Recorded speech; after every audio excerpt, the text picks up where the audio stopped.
We are live. I do. All right. Sure. Verbetta. Oh, you got reset by 30 days. You got reset by 30 days. You were not supposed to say verbetta. I'll spell it if I have to. So I have witnesses and it's recorded. Good.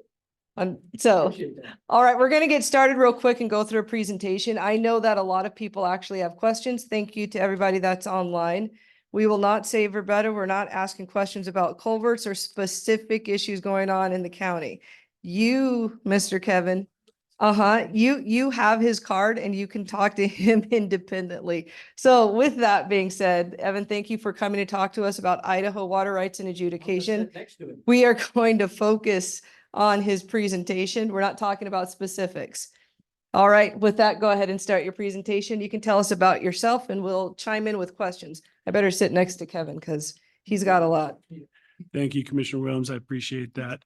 So like the introduction said, my name's Evan Rhoda. I'm the water rights supervisor for the adjudication unit out of our northern region, which is in Coeur d'Alene office there, Coeur d'Alene region. And I'm just going to go through a little presentation here, kind of a broad, big picture story here as far as how water rights are managed in the state and what our role as an agency is. You'll have to work with me. I'm used to presenting to larger groups and standing up and moving around and being a little bit more animated. So this is putting me in a box. So bear with me on that one. But just a few presentation topics as far as what I'm going to run through. I will go through just a brief IDWR agency overview, Department of Water Resources, just as far as what our role is in the state and what we do, how water rights are acquired and administered within the state. What is exactly a water rights adjudication? I'll explain what that actually is. Also give a little update on the Northern Idaho adjudications and where our progress is in that, and specifically give a little bit more in-depth update on where we are in the Clark Fork Pend Oreille River Basin adjudication, which is largely in Bonner County. So kind of keep with what you're most interested in. And then I'll also end up with some internet tools and additional informational resources that we have on our website that will allow people to look up a lot of that information themselves. And at the very end, I will, if we have time, make myself available for questions and answers. And then, like Commissioner Williams said too, I'm happy to talk on an individual basis with any individual questions that you might have about specific issues. Really just going to kind of address the larger issues as a whole today. But if you have any smaller specifics, I'd be happy to discuss those on the side afterwards too. And also we've got a wealth of information at our office too. Lots of people there that are happy to help. So really quick, as far as the Idaho Department of Water Resources, who we are and what we are as an agency, this is our mission, is to serve the citizens of Idaho by ensuring that water is conserved and available for the sustainability of Idaho's economy, ecosystems, and resulting quality of life. Essentially, we're here about quantity. We're here to ensure that the water is both available for us now and into the future. We're not as involved with water quality. That's a little bit more of a Department of BOCC kind of a thing. So we don't do as much with water quality. There is some small outlets with the department that do a little bit of that, but largely our most primary focus is going to be on water quantity.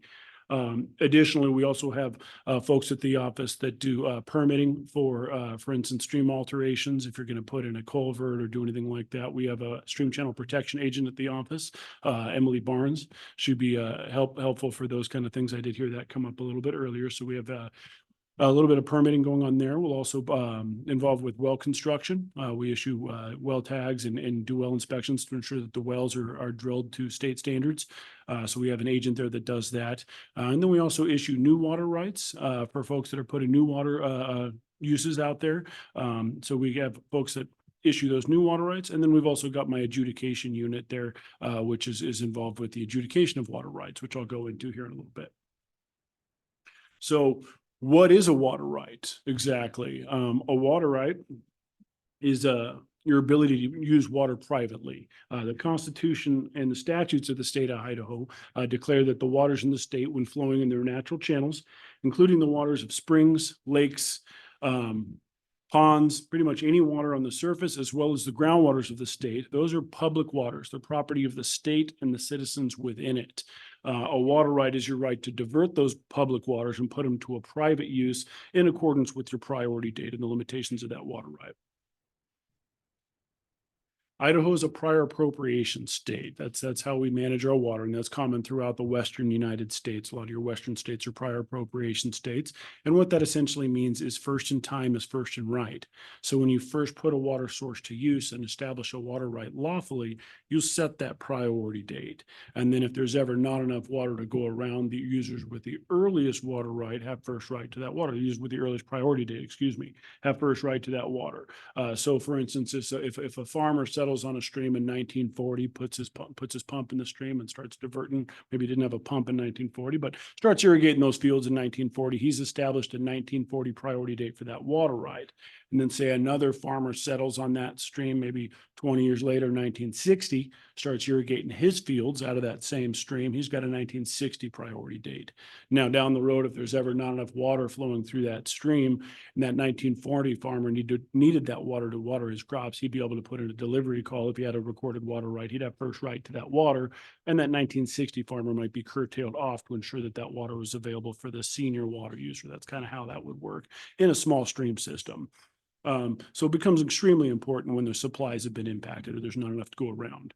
And lastly, I harp on that point there, a water right again allows for that private use of those public waters. So as far as how water rights are established, beneficial use water rights are established simply by putting that water to a beneficial use, also known as constitutional water rights. They're developed outside of the permitting process. Most of these were developed before the permitting process was even available, or there's also some methods of developing those water rights now through beneficial use, which I'll touch on. But before the permitting system was available, like the 1940 farmer, the 1960 farmer I mentioned, they established those water rights lawfully by putting that water to a beneficial use on those fields. Those are lawful water rights. However, they're not recorded. Okay, and I'll get into where that can cause an issue. But the majority of our senior water rights throughout the state have been established that way through that beneficial use. And really the earliest, most important water rights in the state, which have the most seniority, are largely the ones that are unrecorded, that were go back as far as even we had some down south that went prior to statehood that we just adjudicated in the Moscow-Pullman area. We had some water rights that went back to the 1880s there. So the earliest, most senior water rights largely are unrecorded in the state. A water rights adjudication is the only legal method available that allows those users to get those unrecorded senior water rights on the books and recorded to allow for that added protection if that water supply is ever impacted. So the permitting system, when the state started to establish a permitting system here to require and document these water rights to better administer the water. The first one came through March 25th, 1963. That's when the mandatory permit statute for groundwater came through, and that required a permit for any large groundwater diversions. There is an exception there for small domestic and stock water uses. Those are defined by Idaho Code 42-111, but essentially small domestic and stock water uses of less than 13,000 gallons per day and less than a half an acre of irrigation around the home from that groundwater source from a well are exempt from that permit requirement. If you're not exceeding 13,000 gallons per day and a half an acre of irrigation around the home, you don't have to get a water use permit. You don't have to document the water right. Okay. Those exceptions are in there. Same for livestock watering. If you're just watering livestock from a well, it doesn't have to be documented if you don't want it to be. That's an exempt use. May 20th, 1971 is when the mandatory permit statute for surface waters were implemented. That's where any diversion off of a lake, pond, stream, even springs, it's a surface water source. If it's above ground, any of those diversions after that date required a permit. And again, the legislature carved out an exception there for in-stream stock watering. So if you have a stream running through your property, you can water your livestock there. They can drink out of it. We don't have the manpower to chase cows out of the rivers. So it's not something that we're doing. If you have water on your property, your livestock can drink out of it. However, if you put a pump in that stream and start diverting that water into a stock tank, now you're diverting it out. Now you actually need a permit for that usage. There is some programs available that we have and some forms available to convert an in-stream stock water right into that exterior diversion to get those livestock out of the streams. We've been working through that. So there is a method of converting that over down the road. I don't want to get too into that, but you can convert an in-stream stock water right right into an external diversion if you want to get those livestock out of the streams. So that's kind of when those permits went into place. The domestic and livestock uses that are defined by that 42.111.2, you'll hear me throw around the term de minimis. That's kind of the legal term for those smaller water rights. And essentially what it is of smaller importance. They're not going to impact the greater system quite as much, those smaller water rights. So how the water right permitting and licensing system works, so as far as getting a new water right, what that step might be. So the first step there is we receive a completed application for permit with payment. The date that we receive that completed application with permit is the date of priority for that new water right moving forward. So that's where you're locking in that priority date once you submit that application with payment, okay? That application is advertised in the local publication for 2 consecutive weeks. Generally do those on the weekends when you get a little bit more views, just to allow the people in that area to know about this new water right application. And if anybody has any issue with that or they think it might impact them, they could then voice their concerns and protest that application for permit. Vast majority of the water right permit applications that go through aren't protested, but in the event that it is, IDWR would hold a small hearing between those parties to kind of help them work those differences out and find a way that might help that water right proceed before issuing the permit. Like I said, vast majority of them aren't protested and the permit is then issued. Can I ask you here to explain, is the water right you're talking about the same water right of the letter that people got mailed out? Because I think there's a difference between the two. We'll get to the mailings. This So, is but- completely different. But We're this is talking just about like a permit stream. process. Okay, Well, this is for any, it could be maybe you're irrigating 5 acres out of your well. okay. That's again, if it's more than a half an acre since 1963, that requires a permit. So, Okay. so that's what this process is. I'm just kind of explaining what the process looks like Okay. to acquire a new water right through the legal methods there. Really depends. And again, we can save the questions for the end. I'll be able to tap on that. But as far as your application fee for less than 0.2 CFS, which is enough water to irrigate, for instance, 10 acres of irrigation, you're looking at $100 application fee. And then down the way, once that permit's been issued, you have a period of up to 5 years to develop that water right. So you've locked in the priority date when you submit the application, but you have 5 years to put the water to beneficial use. So that's that development period. Anytime within that 5 years, once you put that system into place and you're ready to go, you'll submit what's called a statement of completion to the department. That'll prompt us to let us know that everything's been put into place there. We'll have a field examiner come out to inspect that system, and then they issue a water right license based off of what's been put to beneficial use. So there is a field examination fee on some of the larger diversions that they have to do an examination on, and that's $50, just so you know what that cost might be. Okay. Once that examination has taken place, we've confirmed the elements of the water right, that license is issued. And once you have the license, you're completely done with the process. You just have to keep using that water to keep that license active. So getting into the adjudication, Commissioner Williams just mentioned the mailings that have gone out. That's a part of the adjudication process. So what exactly is a water rights adjudication? The actual definition of it would be a process to catalog and confirm through the court all water rights and to which property those water rights belong, binding all the property owners and parties, including individuals, companies, tribes, municipalities, and U.S. and even in state agencies to the court decree of those water rights. Essentially, it's an inventory of existing water uses. And an adjudication like this one is a general adjudication, which means that all parties, even the state agencies, even the federal government and the tribes have to file claims for their water use. And that's how we can balance the whole of the account, so to speak, and know what all the water uses are versus just a small segment of those. We have to do that with a general adjudication to get everybody involved there. And again, like I mentioned earlier, an adjudication is the only legal process available to catalog and record unrecorded water rights, which again, if you're that 1940 or 1960s farmer I mentioned earlier, if you have that earlier priority date, but it's not recorded, there's very legal protections in place for you. If there's not enough water in that stream, but we don't know you're there, that's a problem. And it's harder for us to intervene and resolve those injuries. Additionally, if we don't know the 1940 farmer or the 1960 farmer are there, somebody new moves to the state and settles on that same stream and applies for a water right, we might think there's enough water available in that stream and issue that license without knowing that there's already additional users downstream that might be impacted by that. So having that adjudication is going to give us a much more accurate picture of the uses and allow us to plan accordingly when we're issuing those new water rights. So why? Why are we doing this? We hear this a lot. Everything in northern Idaho, there's plenty of water up here. Why are we doing this? Well, it's no mystery. Water is a valuable resource. I mean, next to the roof over your head, we got to have that water. And supplies are just simply not always going to be sufficient to meet those needs. Largely up here in northern Idaho, we do see plenty of water in many areas, but we have already started to see some impacts too.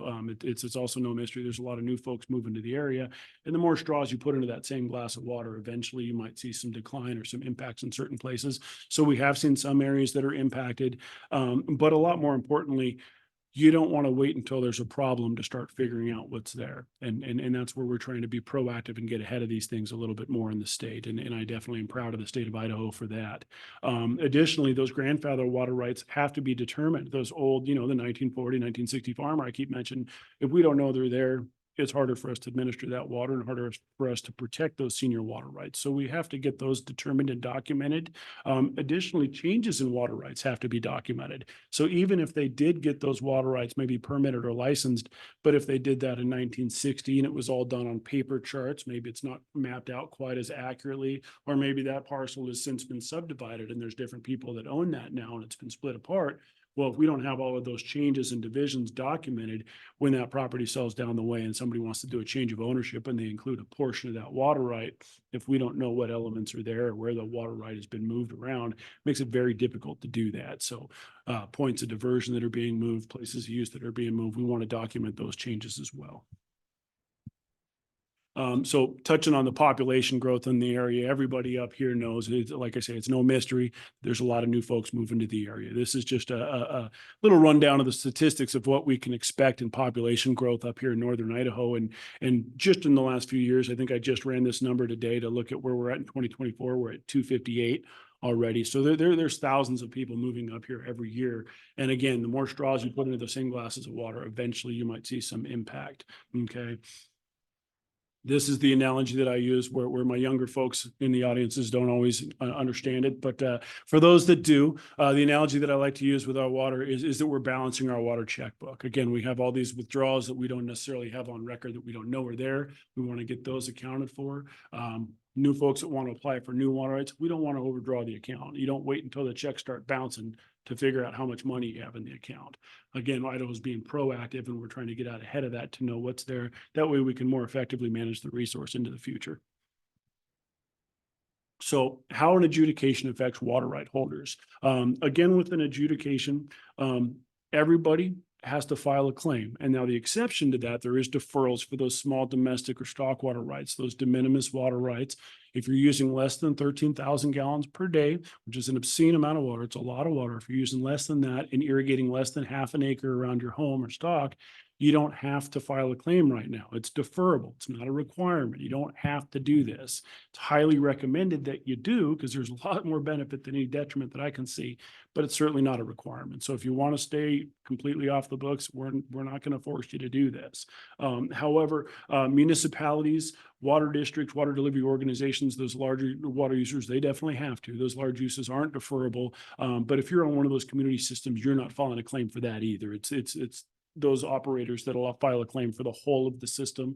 So if you're receiving water from one of the local municipalities, Kootenai Water District, something like that, if you're getting water from them, they would file that claim, not you. So you don't have to worry about that.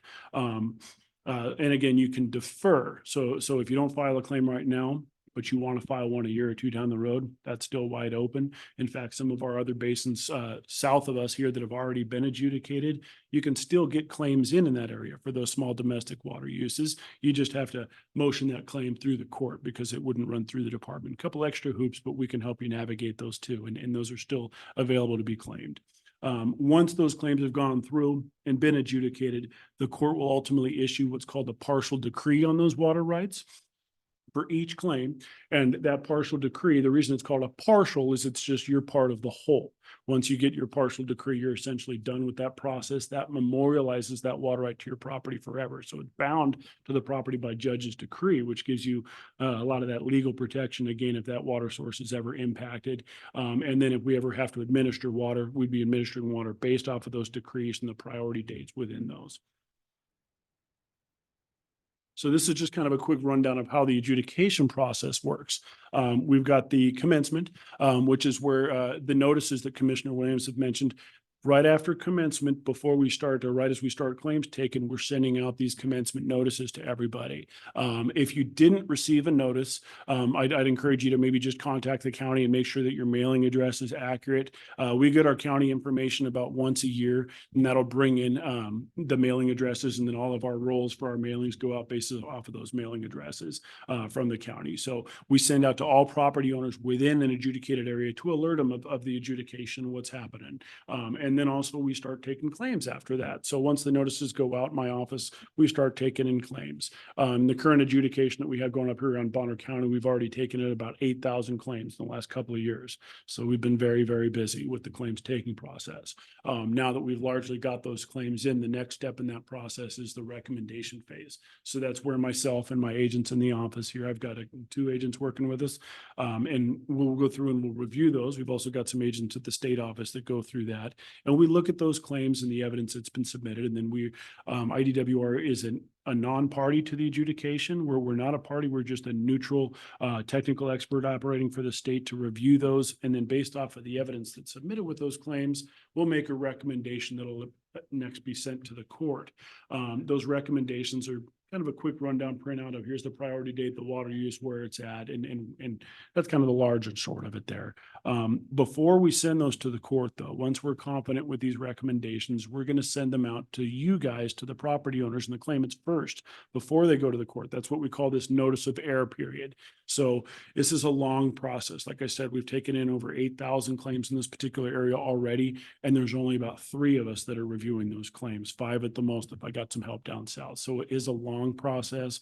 We're splitting everything into chunks, but if you filed a claim now, you might not get to the next phase of the process, this notice of error period, for a few years. So if you don't hear anything from us, just keep your contact information current. No news is good news. We'll reach out to you. But before everything gets sent to the court, you will get a notification with that preliminary recommendation. So you can look it over for errors. Anything that doesn't look quite right, you can let us know. And then we can make sure we get everything right before we send it off to the court. Once it goes to the court, that's what starts the objection or response period. That's where the actual adjudication of those water rights takes place. If anybody disagrees with something on a claim, maybe it's just a typo or something on there, or somebody that you live next to for a long time and you're strongly opposed to that water use because you know they haven't been out there, you can file objections to claims. That's where it actually gets adjudicated, the objection response period. And again, the vast majority of them don't get objected to. They'll just run right through. After that objection or response period, the court will hold what's called a hearing on uncontested water rights, basically saying, okay, this is passed. Is there any last things, last comments? I'm going to start sending the decrees. And then our court, Judge Wildman is our presiding judge. He'll start issuing those decrees and sending those out. So that'll come out to you in the mail. Once you get your partial decree, you're totally done with that process. And that finishes that up. And again, that's the part of the whole. Once the whole of the adjudication is done, the court will issue the final unified decree. And that's really for the large of the basins. But once you got your partial decree, you're done. I see a question in the back.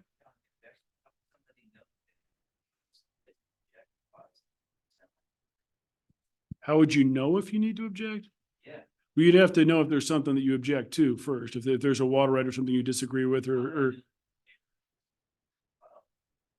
how do you know? Everything that we have is on public record, so you could access that through the website, and you can access that. Otherwise, going onto the court's website, once the director's report and everything's been submitted to the court, that'll all be available to you publicly also. And Evan, I want to make sure you get through the presentation Mhm. and then we'll go hit those questions. Thank you. Yeah. I'll open for questions at the end, and happy to talk to you at the end too. So the Northern Water Rights Adjudication, the NIA, the Idaho legislature, recognizing the need for the adjudication, passed Idaho Code 42-1406B, which stated that effective management of the waters of northern Idaho requires that a comprehensive determination of the nature, extent, and priority of the water rights of users of surface and groundwater be determined. Essentially, we can't effectively monitor or manage the water if we don't know what's out there and what's being used. And with that, they launched the Northern Idaho adjudications. This was kickstarted in 2006. We started taking claims in the NIA in first phase, Coeur d'Alene, Spokane River Basin. We started taking claims in about 2008, 2009. That last decree came through in 2019. up there in the phase one of the Coeur d'Alene Spokane River Basin adjudication. So that just kind of shows you how long of a process it was, about 10 years to get through that particular one. The next phase there, Palouse River Basin adjudication, the PRBA, was phase two. That was down in the Moscow Pullman area.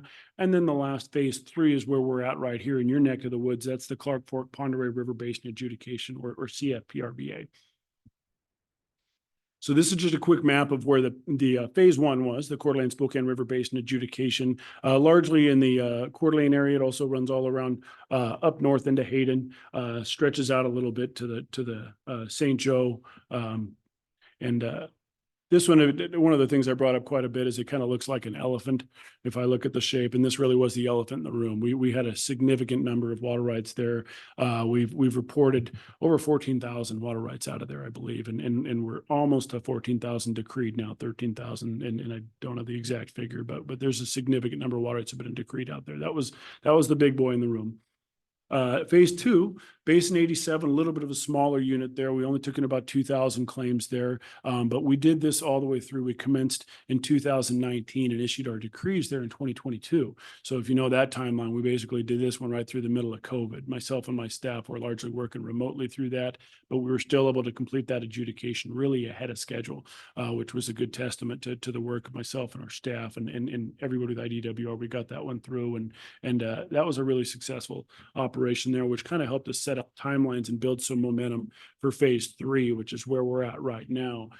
Basins 96 and 97, which is the Clark Fork Pend Oreille River Basin adjudication. This is largely around Priest River, down into Lake Pend Oreille and in our right where we're at here in Sandpoint. So this is where we're at right now. And just a quick update as far as our status on the Clark Fork adjudication. We received funding authority from the legislature in 2020. Commencement order for the CFPRB was entered June 15, 2021. So that's when we first started. Again, we allowed for the deferrals of the small domestic and stock water rights with this guy. And the commencement notices for Basin 97, that was the first notices that were sent out. Those ones went out September 3rd, 2021. And our fourth and final commencement notice for Basin 96 was mailed in November 2022. Second round service notifications. These are something that a lot of folks out here in Bonner County might have recently been getting. The second round certification, second round service notifications that are sent out to anybody that may or may not have an ownership interest in a recorded water right that's on the property. This could be a statutory water right claim that was there from the past that might not have been vetted up. Somebody used kind of as a placeholder that was using water. It could also be a water right license that maybe that 1940s farmer license was out there and the property's been subdivided out and we're not sure who's using what now. We'll send those second round service notifications to everybody just to alert you that you need to file a claim on those older licenses. So the older licenses need to be claimed because, again, if there's changes that have occurred, we need to know about that, or if that license is even still used. We have a lot of water rights that were up in the prairie around Coeur d'Alene there that irrigation of 100 acres, well, now it's all houses on city water. So another part of this process is also to clear those off the books to free that water back up for new appropriation. So that's why folks that already have licenses do still have to file a claim so that we know those water rights are still in use. Otherwise, that'll get cleared off the books to free that water back up for new appropriation. So that's where those second round service notifications are going out, just to let folks know that if you're using water from this water right, you need to file a claim on it. If you see those deadlines there, we did already pass the deadline for 97 on those non-de minimis water rights. Those are the non-deferral ones. We do have the 96 deadline approaching us here. May 17th, 2024 is our deadline on that filing. And that's for those second round service notifications. If you have a recorded water right license that's not for those small domestic or stock waters, you have to file before that date. Otherwise, you just have a late fee. You can still file, but there's a late fee. So the door doesn't close on you. You just might have to incur a late fee if you file after that date. Gets far enough down the road, once the decrees have been out, that door might close on you completely. So you don't want to push that out all the way. So lastly, Basin 98. This is kind of an exciting turn of events for us. This is the Kootenai River Basin adjudication, KRBA. Basin 98 was the last little piece of the state to receive legislative authority for an adjudication. This was the only little piece of the state that was left out. And once we get Basin 98 adjudicated, this is the last piece in the state. So we'll be the first state in the union to be fully adjudicated as far as our water rights. Idaho is leading the way in water right management largely with our adjudication adjudication process, and 98 was the last piece of the puzzle to kind of wrap things up. So we're really excited about this one. Previously wasn't included in the Northern Idaho adjudications. Originally it was going to be, but then because of various reasons, it was carved out. A lot of folks up here in the north and really Boundary County didn't really want this adjudication to come through at the time. They didn't understand it. And a lot of them, if you're familiar with the area, just didn't want the government anywhere near their properties up there. So it took a little bit to show them what was there and to what the process was about. But initially there was even some genuine fear for the safety of our agents going up into that area because of the a level of pushback that we got. That was back in 2008. Now things have changed. This migration of people that's coming into the area has reached those folks up north, and they're aware of this additional straws in those glasses of water, and they're starting to see some impacts to their water supplies, and they want to protect the water uses and the water rights that they have up there. So there's been a significant push of public pressure to get us adjudicated up there and get those water rights recorded and protected. Feeling that ask and the demand, we've gotten a lot of requests to get up there. So we've had a lot of public outreach. We just met with the Kootenai Valley Resource Initiative to discuss the possibility of an adjudication up there to get that back on the books. And we just met with them February 12th, 2024, and they were motivated by that and motivated to get this thing launched and off the ground. So House Bill 687 to authorize the Kootenai River Basin adjudication was signed by Governor Little on March 28th, 2024. So that's a really quick turnaround. They did that in about a month. They got that bill passed through. So it's been authorized by the legislature, but we don't have a commencement order issued by the court yet. So we can't start taking claims. If you're in Boundary County, if you're up north in Basin 98, you can't file any water right claims yet. But once that commencement order has been issued by the court, you will be able to start filing claims. However, you won't really have to and really have to think about that until we send those commencement notices out. That's when we're really going to start the claims taking process. And in that particular part, we're going to get through Basin 97 up here first. So tentatively planning on starting the claims taking for that area around 2027.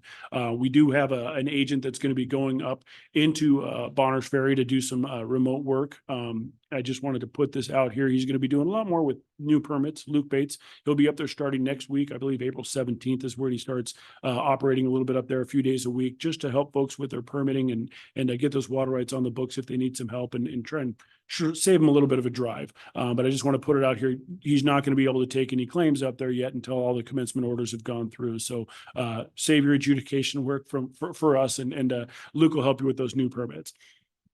So just a quick map here. This is a map of all the adjudications through the state. The southern part, all the big blue you see, that was the SRBA, Snake River Basin adjudication. We started in the late 80s. We've been adjudicating water rights in the state since the late 80s. 1987 is about when we kicked the SRBA off, and we've been working our way through the state basin by basin ever since. I get a lot of questions. Why are you doing this? It's nothing new. We've been doing this for a long time. It's just a very long process to get through this. The one piece of this that you see up there is Basin 98 that's still white because this map was created before we just got this legislative approval. So we didn't have an adjudication planned up there at the time. It was the one piece left out, like I said. However, that is now a part of this. So we're going to get this whole state colored up here pretty quick. One last little piece here I wanted to throw out here, some good historical photos of the Sandpoint area there. But a great quote from the late Justice Antonin Scalia: "Adjudication serves a noble purpose. It lets people of Idaho know just what they own. Everything from farming to fishing to mining and manufacturing requires water. Each of these will go smoothly now that they know what they own." So just a good little quote from a great justice there. Some internet tools available. Our website, idwr.idaho.gov. Lots of information about water rights. You can also apply for new water rights online through the website. You can file adjudication claims electronically through the website. We also have all of our forms that are fillable PDF forms. We can walk you through those over the phone. You can print them, sign them, mail them in. Do a lot remotely. We'll work with you as best we can remotely through the claims process. Mailing forms up to you. You don't have to drive to us in the Coeur d'Alene office. We'll do as much as we can remotely with you. Also, the court's website is up there. You can access all the current forms, review dockets, and any motions. You asked earlier how you can tell if there's claims that have been filed by your neighbors. You'll be able to find those and search those out there. Also, when in doubt, to give our office a call. We'll always be happy to help you out. Some useful tools on the website here, just to touch on a couple of those. Through the maps and GIS data here, if you click on that first one, find a water right, that'll take you to this water right locating tool. This will allow you to see not only existing water rights, but even claims that have been filed, even by your neighbors. You can look at these up. If you see the more info link, you can click on this to access all the additional forms. We electronically profile everything. So claim forms, back files for old water right licenses. If you think maybe this license might have had a role in your property, you can review the whole back file there. Lots of information. Even if you just want to know what the priority date is on a neighbor's water right that's downstream, you can look that up through here and then access all of the information for that. One thing I'll tell you too, the points of diversion that you see there, you'll see a water right number next to each one of those. It's kind of small. You might not be able to see it, but the little yellow dots. So, you know, a lot of those older water rights that were established by paper charts are mapped by what we call centroids. So if we know it's in a specific 40-acre tract, a quarter there, but we don't know where, that dot's going to be right in the middle of it. So just because you see a dot there doesn't mean that's specifically exactly where that point of diversion is. Keep that in mind. Some of these are centroids, so take them with a grain of salt. On my next thing here, we'll get into the well locator tool, and I've had some folks looking all over for wells thinking that they're on their property, but when in fact it was just a centroid. This is the groundwater management tool there for finding wells. So if you click on that one, this will show you all those little dots that you see there with the little arrows. Each one of those represents a well. Again, some of those are centroids if we only know the 40-acre tract. Just because you see a well there doesn't mean there's a well in your back 40. It might just be a centroid. Give our office a call and we can look that up. But this is really helpful information, even if you're looking to drill a new well and you're kind of moving to an area, or you're purchasing a new property and you want to purchase a new well, but you're not sure what kind of cost you might incur. You can look at all the neighboring wells in an area that have already been drilled, get an idea how deep they are, what kind of yield they got, what kind of geology you might have there, give you an idea of what you might be in for a well. Maybe all the wells in the area are only a couple hundred feet deep and they yield lots of water. Maybe they're 800 feet deep for a gallon and a half. So a lot of things you can get out of this information here with the wells, and that's all available to you there also. And again, if you just click on that more info right at the top, you can actually access a printout of that well driller's report from when it was done. And we only have a few minutes left, so I want to make sure we get some questions in here, okay? I'm right on there. There you go. Yeah, All right. we're right there. All right. So open myself up for Q&A, but again, if we don't have time to squeeze you in, I'll be available after we're done here, and then also happy to talk with anybody outside of this too. All right, Ms. Jonna, go ahead and unmute yourself. Yes, what a wealth of information. Thank you for coming. One question I had, if you have your house in a trust, but you put it in your personal name when you did the water rights, does that matter? And is that a big deal? It does matter. There's some significance there. In fact, you really want the ownership of the water right to track the ownership of the property. And the reason is when that property should change hands, you want that to be a smooth process for your successors. So in the case of a trust, once that trust conveys that property down to the trustees later, they would come in and submit what's called the notice of change of water right ownership. That's just a form that details the previous owner, the new owner, and they would attach a copy of the conveyance document that shows the previous owner conveying that property over to them.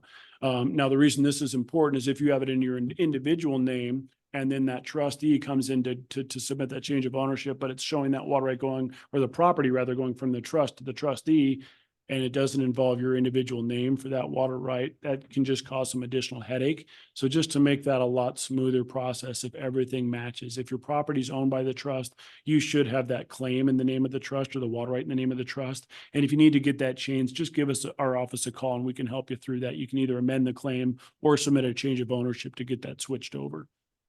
Okay, thank you so much. You're very welcome. Teresa, we'll go to you next and then, Good morning, can you hear me? oh, His thing that he said, does that go out with one of your letters so that people know that they have to put that on their trust? I think the information is you want to have it in the name of the property. I'm not sure how, I'd have to look at the wording to look at the detail, but yeah, the ownership of the property should match the ownership of the claim. all right, Teresa, and then we'll go Kevin. Good morning, can you hear me? I can. Good morning, thanks for coming out, a plethora of information. I have a question, I'm a real estate agent, so I run across this all the time with wells that are not logged. I do have an existing property that has a water right from 1933. They can apply to have that water right transferred. Is that how it works? Well, they can do, they would do a notice of change of water right ownership. So Idaho code actually requires a change of ownership be submitted for if you purchase a property that has a recorded water right or an existing claim. you're required to submit a change of ownership on that property within 120 days of taking ownership of the property. So they should do that. If you need some assistance with that, the forms are on our website, but then our folks at the office are also happy to help you with that. When you're dealing with an old water right, that's another one that might be mapped out. It could be really well mapped out, or it might be a little rougher and harder to determine how much of that water right is pertinent to that specific property. So that's where some of the agents can help. Maybe it's all there, maybe it's just a portion of that that's there and it has to be split apart. So I encourage you to work with the agents at the office for that, but they would want to do a change of ownership form. Those are available on our website. Also, with you being a realtor or anybody else that's a realtor, I'd encourage you to check out, we do our surf and turf realtor workshops that we do about twice a year now. We got one that's up here in Bonner County also, where I do a whole presentation really geared specifically for realtors to provide some good information for you there. So if you need some additional input, that's another thing to check out in the future. Teresa, I'll give you his information and share this. Great, thank you. Correct. We don't have. Yes, sir. Yeah, so I want to make this short because we don't have time and I don't take other people's time. But the question is, I'm going to actually bring this through Asia here, because a while back, Asia told me that she was going to. So the question is, Asia, did you hear back from IDWR when you submitted them some questionnaires?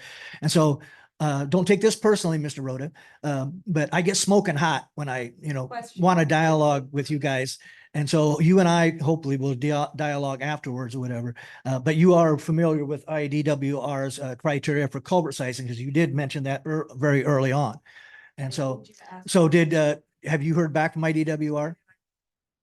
No questions specific to an event, and you said culvert. When it comes to culvert, I will tell you, Emily Barnes, Emily Barnes is our stream channel protection agent at the office. She would be able to answer those questions better than I could. I'm just not familiar with those specifics. We'll talk. Mhm. Yes, sir. How would you do the water rights for like a minor land division where they did 4 homes on one well on an Well, individual's property? when it comes to 4 homes on a shared well, and especially if this is in a subdivision, Idaho code requires you to get a permit for that. What's that now? A minor land division? I'm gonna interrupt that one because that's too specific a question for the Yeah. general. And so I'll make sure he gets your contact information to address that specific concern. Okay, and I'll give one brief, short answer. If you have more than 4 homes sharing a well, you're likely going to need a permit for that. If it's more than 1 home and you're in a subdivision under multiple ownership, you'll need a permit for that. Yeah. Go ahead. Give me a holler after. I'll help you out. Yes, sir. In the case of the death of the owners of the property, if they have a will, can the ownership of the well rights be transferred via the will, or does it have to go through you guys? A water right is pertinent to the place of use. This is one big key point that I didn't get to touch on too much of the weeds. There's just so many little aspects to get into. But a water right isn't pertinent to where the diversion is, but where the use is. So it's bound to that property. So really, for that change of ownership in that case, the will wouldn't necessarily be the document in the conveyance. It would actually be what the conveyance document that takes that property and transfers it over. So the will would be the instrument that starts that. Maybe that says that property goes down to the successor. Maybe it's a child or an offspring there. And then once that goes through, that'll prompt that warranty deed and the actual exchange of the property. Once the property's been exchanged into their name, then they'll take that document in and then we'll do the change of ownership on the water right itself. That would be with the registration of the trust deed and all that kind of stuff? Probably, yeah. Typically, it's a warranty deed, and it's the recorded warranty deed is what we're after, that's been signed by all parties and recorded by the county. Okay. Mhm. So in closing, can you give us some direction for those of us who didn't want the government to track our water use, so we threw that letter in the garbage? Or for those of us who didn't receive it, what should we do kind of in the direction? Because you've explained it very differently than I think most of us in Bonner County accepted it. Okay, so for folks that might have thrown the notices away, like I said, there's no door that's been closed on filing claims. You can still get claims in. Again, you're not required to do this if you have a small domestic or stock water use and you're less than 13,000 gallons per day and less than half an acre of irrigation around the home, but it is highly recommended. This question was asked before we started, so I'll just touch on that again. If you don't have a recorded water right, say you choose not to file a claim, what the worst case scenario could be down the way, 20, 30 years down the way, if there's a new well that goes in that happens to impact your well, and you call us in a panic and say, hey, my well just got drawn down. I think it's this new municipal well that went in across the street. First thing the department's going to ask you is, what's your water right number? What's your priority date?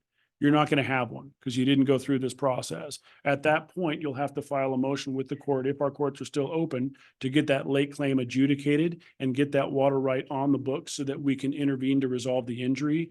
That whole process could take a year or more.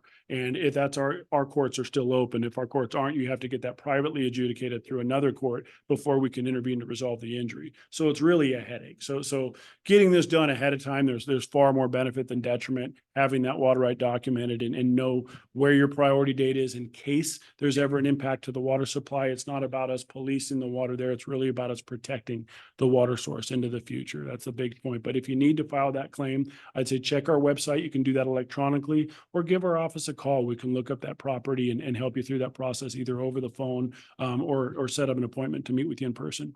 So I will end in Bonner County fashion with a fact or fiction. Is this just a door being open to monitoring our well use for meters for payment? So Because that is a question our yeah, community has that's asked one of about the wells. biggest questions that we get a lot, is if this is going to be a precursor to putting meters on everybody's wells. A couple of different ways I can address that. Number one, we'll look at, we already put meters on large diversion wells. Those are the diversions of more than that 0.2 CFS, where maybe it's a large irrigation or municipal well where you're pumping millions of gallons up out of the ground. And the reason is because if they abuse that water right or that water source, they could impact a lot of people very quickly. Whereas your de minimis water rights, your small domestic well, it's only, maybe putting 15 gallons a minute out of the ground into your house, is of very little importance. It's not going to impact a lot of people. If you impact anybody, it might just be a neighbor. So it's very unlikely that you're going to impact a lot of people. We don't require meters on any of those. We don't have the resources or the money or the manpower to do that, frankly. Additionally, with the way that Idaho code is currently structured, like I said, those small domestic and stock water uses aren't required to be permitted. They don't have to be recorded. They're deferrable through the adjudication process. So you don't have to do anything if you don't want to. And if you choose not to, but your neighbor files a claim, we can't turn around and put a meter on his well, but not yours because you avoided it. If anything like that would happen down the line, it would happen outside of the adjudication. They'd have to rewrite the code to get rid of those exemptions first, which personally, I don't think there's a lot of people that want to sign on to that because it wouldn't be looked on very fondly. So I don't see as a possibility. And lastly, if you look at the manpower, like I said, we're adjudicating all the water rights in the state with about 5 people. So then you look at the manpower required to not only install those meters, but to go out and monitor them and check them. You're talking about thousands of people, millions of dollars, and really a budget that I just don't see. So I won't say never. I work for the government, so I know enough not to say never, but I don't see it in my horizon or even my great grandkids' horizon, honestly. And the farther down the road you get, the more wells there is and the bigger that project becomes. So I really don't see it in a possibility. But like I said, we do monitor the large diversions already. However, I will touch on down the way, once an area has been adjudicated, if they establish a water right district, because there's a need for it because of impacted water supply, or they really just have to regulate that water. If those users within the district opt to vote in and have that put on their system because of a need for it, that can be voted in by a water district. That would be something that would probably happen at a local level, though, based off of a need in that particular area. So That's a wealth of information. I will make sure to share the presentation to everybody, and then we'll circulate for people that have individual questions on specific issues. But thank you so much for coming. I think we can risk digging our papers out of the garbage and registering our wells. give our office a call. Once Yeah. again, Idaho Department of Water Resources, Northern Region. Our office is in Coeur d'Alene. You can reach us at 208-762-2800. Any questions you have, give us a call. Feel free to ask for the adjudication staff if you have questions on adjudication. If you're looking to get a new permit, ask for those folks. And then again, for stream channel alterations, culverts, things like that, we've got an agent there for that. So whatever questions you have, we'll be happy to help you. Well questions, we've got an agent for that. So give us a call. We're happy to help you. And I definitely appreciate you guys having me out. Well, thank you for coming. And technology, we can end the Zoom and switch it over to the next one. You have a handful of cards we can circulate here.